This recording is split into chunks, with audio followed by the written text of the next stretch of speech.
नमस्कार, मैं बालाजी क्लासेस से मोहित। जो हमारा दिशा परीक्षण का जो टॉपिक पिछली बार पढ़ा था उससे जो आगे के कुछ प्रश्न हैं उनके बारे में हम लोग डिस्कस करेंगे। तो इसी बीच एक बच्चे से मिला, उसने पूछ लिया सर बाकी सब तो ठीक है, हमें दिशाएं याद ही नहीं होती हैं, कौन दिशा किस तरफ है, कौन दिशा किस तरफ है। तो बेटा इसका एक छोटा सा सोल्यूशन है, अगर समझ में आ जाए तो ठीक है, नहीं तो फिर मेहनत तो करनी पड़ेगी। तो छोटे से हम लोग क्लास 9th या 6, 4 जो भी क्लास हो, भारत का नक्शा आपको सबको आता होगा लगभग। ये भारत का हम लोगों का नक्शा है और यहाँ पे लंका लटकी हुई है, क्लियर है ना। यहाँ पे लंका है, तो अगर रामायण की बात करी जाए तो लंका तो जानते हो, उसके बारे में तो सबको पता है लंका क्या चीज़ है। तो बेटा रावण जो था वो यहाँ पे था, उनका दक्षिण की तरफ था।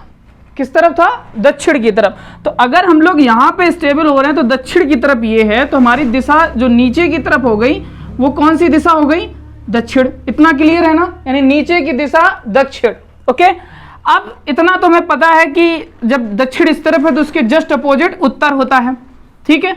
तो ये हमारा उत्तर हो जाएगा, ठीक। तो ये हमारी इसके ऊपर कौन सी दिशा हो गई? उत्तर दिशा हो गई, ठीक है। अब प्रॉब्लम आ रही है कि पश्चिम किस तरफ है और पूरब किस तरफ है। तो बेटा छोटे पे एक देश का नाम सुना था, उसका नाम था अरुणाचल प्रदेश। कौन सा देश का? प्रदेश का नाम अरुणाचल प्रदेश। तो अरुणाचल प्रदेश बेटा इस तरफ है। अगर हम लोग अरुणाचल प्रदेश को लिखना चाहें तो कुछ इस कैटेगरी से लिखता, अरुण में सूर्य होता है। क्या होता है? अरुण में सूर्य होता है। तो सूर्य का आंचल यानी कि सबसे पहले भारत में जहां सूर्योदय होता है वो अरुणाचल प्रदेश। अरुणाचल प्रदेश किस दिशा में है? इस दिशा में है। तो और सूर्योदय किस दिशा से होता है ये तो सबको पता है, वो पूर्व दिशा से होता है। तो बेटा यहां से इस दिशा में क्या हो गया? ये हमारा पूर्व हो गया, पूर्व के पीछे हमारा पश्चिम होता है। बेटा बस इतनी सी बात थी, ठीक है। एक बार और ट्राई कर लेते हैं कि लंका जिस तरफ है वो दक्षिण है, ठीक है। और अरुणाचल प्रदेश जो जहां से हमारा सूर्योदय होता है उसका नाम अरुण, अरुण का आंचल यानी कि सूर्य का आंगन, वहीं पे हमारा सूर्योदय होता है, तो वो पूर्व दिशा हो गई। अब पूर्व के जस्ट अपोजिट पश्चिम दिशा होती है, दक्षिण के जस्ट अपोजिट उत्तर दिशा होती है, ठीक है। तो मेरे ख्याल से आप समझ में आ गया होगा, ठीक है। अब हम लोग जो प्रश्न आपके सामने सूर्योदय और सूर्यास्त, ठीक है, इसके बेस पे तीन प्रश्न लिखे हुए हैं, हम लोग उसकी चर्चा करते हैं। और जो भी प्रॉब्लम हो बेटा बिना प्रैक्टिस से कुछ नहीं होगा, बस इतना याद रखना, प्रैक्टिस बहुत जरूरी है, प्रैक्टिस करते रहिएगा। पहला प्रश्न देखते हैं, लिखा है सूर्योदय के समय। तो बेटा सूर्योदय हम लोग ये आपके दिमाग में होना चाहिए कि इस तरफ पूर्व होता है, इस तरफ पश्चिम होता है, ये हमारा उत्तर होता है और ये दक्षिण। और सूर्योदय के समय यानी कि क्या है? पूर्व, पूर्व की तरफ इशारा कर रहा है श्याम और मोहन, ठीक है। दो नाम दिए गए हैं, श्याम और मोहन एक दूसरे की तरफ मुख करके खड़े हुए हैं।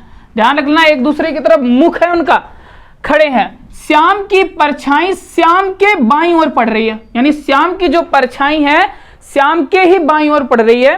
तो बेटा ये अगर सूर्योदय हो रहा है तो दो, एक ये खड़ा हुआ लड़का, एक ये, इसका नाम हम लोग श्याम कर देते हैं इसका, ठीक है। और इस वाले का हम लोग कौन एक दूसरा था? मोहन, ठीक है, ये हम लोग मोहन कर देते हैं। तो सूर्योदय हो रहा है तो इसकी श्याम की परछाई बाईं ओर, तो बेटा ये जब इस तरफ मुंह किए हुआ तो बाईं इस तरफ पड़ेगा इसका, ठीक है, ये बाईं होगा। तो इसकी परछाई किस तरफ पड़ रही है? बाईं ओर। और मुख करके ये इस दिशा में, मोहन जो है वो इस दिशा में मुख करके खड़ा होगा। पूछा क्या गया है? मोहन किस दिशा में, हाँ किस दिशा में है? तो मोहन बेटा ये कौन सी दिशा हो गई? आपको पता है ना ये कौन सी दिशा है? दक्षिण। बेटा बस इतना सवाल होता है, इसमें कोई लॉजिक नहीं है, कुछ नहीं है, बस आपको दिशाएं आनी चाहिए, ठीक है। तो पहला प्रश्न आपका कंप्लीट हो गया। दूसरा लिखा है सूर्यास्त के समय। अब क्या बोल रहा है? सूर्यास्त। यहां पे क्या हो रहा है? सूर्य अस्त हो रहा है। ओके बेटा सूर्यास्त के समय ए और बी एक दूसरे की तरफ पीठ करके खड़े हुए हैं। अब बेटा सूर्यास्त की बात हो रही तो ध्यान रखना, सूर्य किस दिशा में हो गया? पश्चिम की दिशा में हो गया। और पश्चिम बेटा आपके दिमाग में होना चाहिए, यहां पे पश्चिम है और ये हमारा पूर्व है। सूर्यास्त के समय ए और बी एक दूसरे की तरफ पीठ करके खड़े हुए हैं। अगर हम लोग बात करें तो ये दो लोग हैं, ठीक है, तो इनका मुंह जो है इस तरफ है और इसका मुंह इस तरफ है, ठीक है, पीठ करके खड़े हुए। ए की परछाई बी के पीछे पड़ रही है। तो अगर हम लोग सूर्य तो यहां हो गया क्योंकि परछाई पश्चिम की बात हो रही, तो ए की परछाई बेटा इसकी ऐसे पड़ेगी, ठीक है, ये परछाई हो गई इसकी। कह रहा है बी के पीछे पड़ रही है, ये हमारा बी था तो इसके पीछे हमारी पड़ गई परछाई। तो क्या बोल रहा है, बी किस दिशा में देख रहा है बेटा, इस किस दिशा में देख रहा था ये, अब बताइए, ये पूर्व है तो ये कौन सी दिशा हो गई, ये पूर्व दिशा में हो गया। बेटा दूसरा सवाल क्लियर हो गया। अब जो सवाल है, यहां पे बहुत बड़ी बड़ी गलतियां होती हैं बेटा।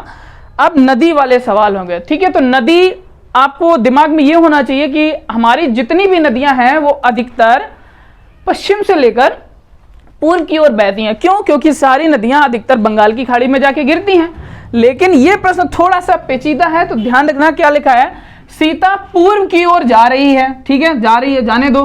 कुछ दूर चलने पर गीता से मिलती है, मिल गई। फिर बोले नर्मदा नदी, गीता नर्मदा नदी के ओर मुख करके खड़ी हुई है, सीता का मुख किस दिशा में है? बेटा नर्मदा नदी, ताप्ती नदी, ऐसी दो नदियां हैं जो कुछ उल्टी दिशा में बहती हैं। इनकी दिशा क्या होती हैं, इनकी दिशाएं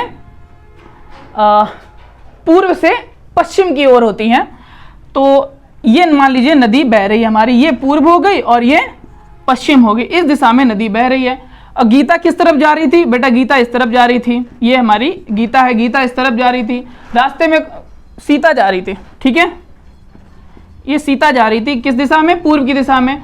फिर गीता से मिली और गीता जो है वो नर्मदा नदी के मुख की ओर खड़ी होगी। तो ये बेटा आपकी गीता हो गई। तो ये किस दिशा में इस तरफ मुंह किए हुए है, तो सीता का मुख्य, तो जब बात करेगी तो इस तरफ होगा दिशा इसका, सीता का।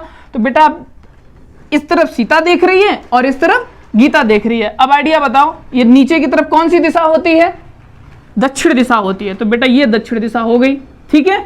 तो सीता किस दिशा में जा रही है, देख रही है, दक्षिण दिशा में, ठीक है बेटा, ओके बेटा, ठीक है। ये दो सवाल और हैं, थोड़े से हटके सवाल है, थोड़े से लेवल इनका थोड़ा सा बढ़ जाता है, लेकिन पढ़ना तो पड़ेगा जब पढ़ ही रहे हो, ठीक है।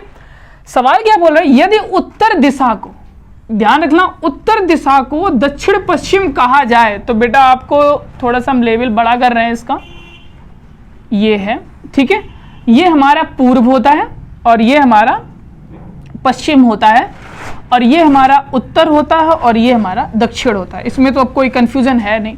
क्या लिखा है कि उत्तर दिशा को दक्षिण पश्चिम कहा जाए। बेटा दक्षिण पश्चिम कहां होगा, ये जो दिशा होगी वो होगी आपकी दक्षिण और पश्चिम, ठीक है।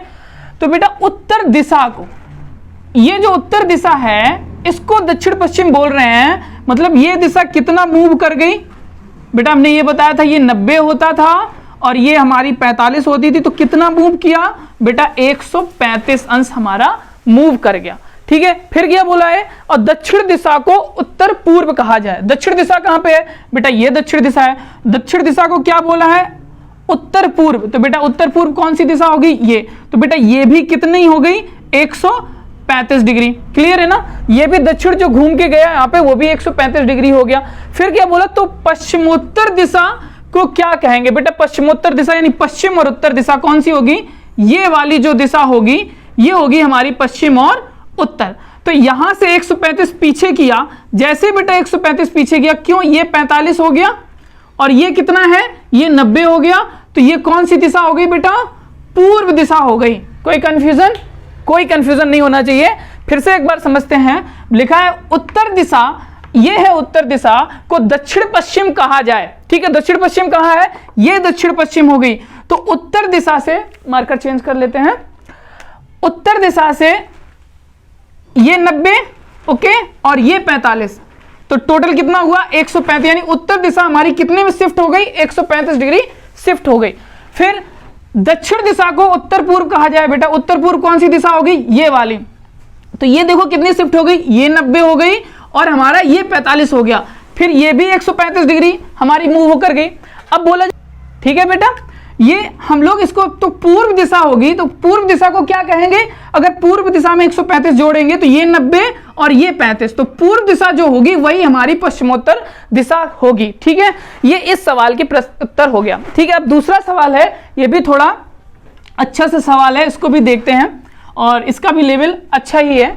इसमें हम लोग एक थ्योरम का जिक्र करेंगे, पाइथागोरस थ्योरम।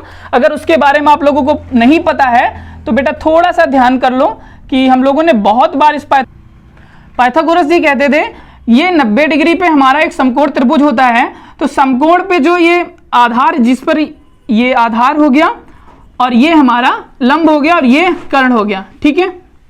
तो उन्होंने क्या थ्योरम बोली थी, कहा था उन्होंने कर्ण का स्क्वायर जो होता है वो आधार के स्क्वायर और प्लस लंब के स्क्वायर के बराबर होता है, ठीक है बेटा। इस थ्योरम का हम लोग प्रयोग करके ही नेक्स्ट सवाल लगा सकते हैं, अदरवाइज ये सवाल नहीं लगेगा, ठीक है। पाइथागोरस थ्योरम आपको पता होगी, खूब पढ़ी है, बहुत बार पढ़ी है। क्या लिखा है, सीता उत्तर की तरफ 20 किलोमीटर चलती है, ठीक है। तो बेटा उत्तर हम लोग जानते हैं कि ऊपर की तरफ होगा, अब इतना तो हमें बार बार वो बनाना नहीं पड़ेगा, ठीक है। ये सीता है और ये उत्तर की ओर कितना चली है, 20 किलोमीटर। तुरंत हम लोग इसको 20 किलोमीटर इंडिकेट कर दें, नहीं तो भूल जाते हैं। 20 किलोमीटर चलती है और बाएं मुड़कर 6 किलोमीटर चलती है। बेटा पिछली क्लास में हम लोगों ने सीख लिया था कि बाएं किस तरफ होगा, तो ये कितना चला, 6 किलोमीटर। उसके बाद फिर वो 12 किलोमीटर बाएं मुड़कर चलती है, तो बेटा फिर वो 12 चली, ठीक है। ये 12 किलोमीटर अब यहां तक पहुंच गई। ये प्रश्न आपको पिछली वीडियो में बकायदा मिला हुआ है, आप नहीं हो तो देख लीजिएगा उसको। फिर कह रहा है प्रारंभिक स्थान से कितनी दूरी और किस दिशा में है। बेटा प्रारंभिक स्थान कहां पे है, बेटा ये है प्रारंभिक स्थान, और अंतिम स्थान कहां है, ये। अब किस दिशा में है, ये दिशा हो गई, तो प्रारंभिक स्थान से ये वाली दिशा पूछी गई है। तो बेटा अब इसके लिए तो आपको ये याद ही होगी, ठीक है। तो जस्ट ये देखो कौन सी दिशा हो गई, ये उत्तर होती है और ये उल्टा हो गया, ये पश्चिम होती है और ये उत्तर होता है। ये कौन सी दिशा हो गई, पश्चिमोत्तर दिशा। तो ये हमारी पश्चिम और उत्तर दिशा होगी। अब दूरी और पूछी गई है, तो दूरी के लिए पाइथागोरस अप्लाई करते हैं। तो ये हम लोग एक एज्यूम करते हैं लाइन, तो ये 6 है तो ये भी 6 होगी। बेटा ये 12 है, क्यों, ये 12 हो गई तो इसके जस्ट सामने चलेंगे तो ये भी 12 हो गई। तो 20 ये टोटल थी, 20 में से 12 हटा दिया गया, तो यहाँ पे कितना बचा, 8। अब बेटा आपके सामने एक समकोण त्रिभुज नजर आ रहा होगा। अगर हम इसको थोड़ा सा अलग कर दें तो बेटा ये 8 दिया गया है और ये 6 दिया गया है, आपसे ये पूछा गया, तो ये बेटा कर्ण होती है, ठीक है। और कर्ण का स्क्वायर हम लोग पाइथागोरस से सीख ही चुके हैं, क्या होता है, कर्ण का स्क्वायर बराबर आधार का स्क्वायर प्लस लंब का स्क्वायर। आधार कितना है, 6, 6 का स्क्वायर, लंब कितना है, 8, 8 का स्क्वायर। तो 6 का स्क्वायर कितना होता है, 36, 8 का स्क्वायर कितना होता है, 64। 36 और 64 जोड़ेंगे तो 100 आएगा, ठीक है। तो कर्ण बराबर, अगर हम लोग स्क्वायर उस तरफ भेजेंगे तो ये अंडर रूट लगाएंगे 100, तो ये कितना हो गया, 10। बेटा इसको क्वेश्चन डायरेक्टली लगते हैं, 6, 8, 10 होता है, ठीक है। ये पाइथागोरस ट्रिक होगी, किसी वीडियो में आपको सारे ट्रिक जो होते हैं इसके पाइथागोरस वो निश्चित कर देंगे, ठीक है। तो वीडियो को लाइक करिएगा, सब्सक्राइब करिएगा इस चैनल को। Thank you.